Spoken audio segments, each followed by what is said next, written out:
Hey everyone, welcome back to the channel. Today I'm going to be reviewing a switch that you may not have heard of before. These are the Kono Midnight switches. I actually found these switches when I was building my KBD67, but they didn't arrive in time for that video. For full transparency, these switches were sent out to me for free by the very nice people from Kono, but I have full freedom to review these switches however I like. All the opinions you'll hear in this video are my own and won't be influenced by anything besides my own experience. I'll leave the link to Kono's website down in the description, where you'll be able to order these switches along with other keyboard accessories. Go ahead and check them out if you're interested, and if you're new to the channel, remember to subscribe. I make a ton of custom keyboard content and reviews, and at 10,000 subscribers, I'll be making a Discord server. Thanks to everyone who subscribed, and now let's go ahead and take a closer look at these switches. The Kono Midnight switch is a tactile switch produced by JWK.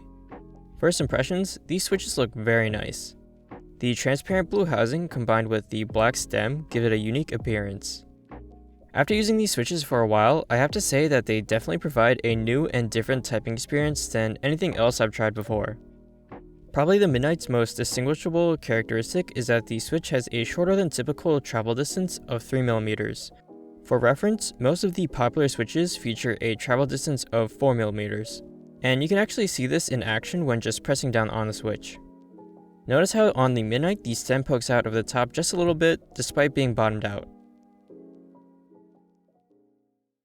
As for the tactility of the switch, I think the best way to visualize the operation of a switch in a video is by taking a look at the force graph. This is the graph provided on Kono's website. It is a collection of raw data from multiple tests. I went ahead and cleaned it up to make it a little bit easier to look at. From this graph, we see that the Kono Midnight switch has a very large initial bump that continues through the majority of the switch, starting from the beginning and ending at around 2.5mm. I like to call this area the tactile region, and the remaining the linear region. I don't know if there are any official names for this, but it just helps me think about and interpret these force graphs better. Now let's add some switches to compare it to. We'll use the infamous Cherry MX Brown switch because it's probably the most commonly used tactile switch in the non-custom scene.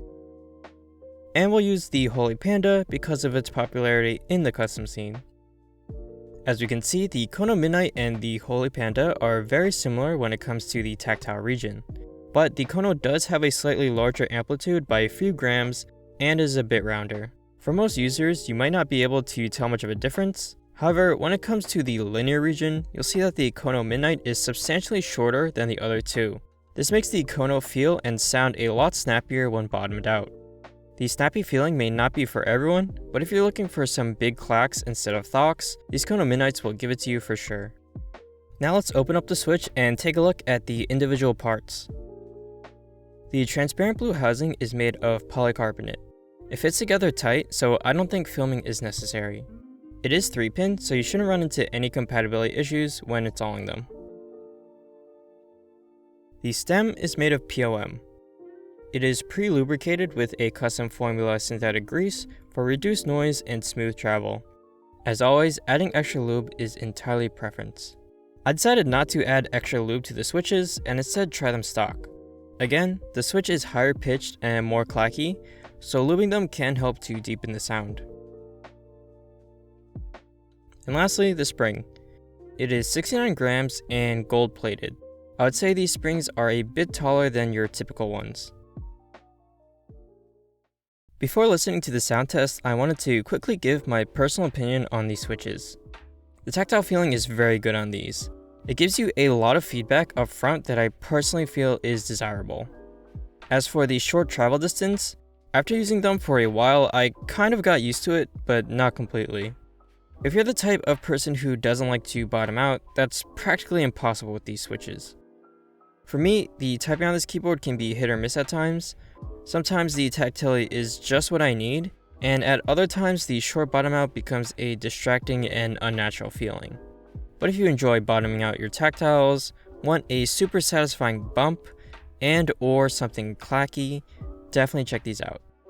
And with that, let's take a listen to the sound test.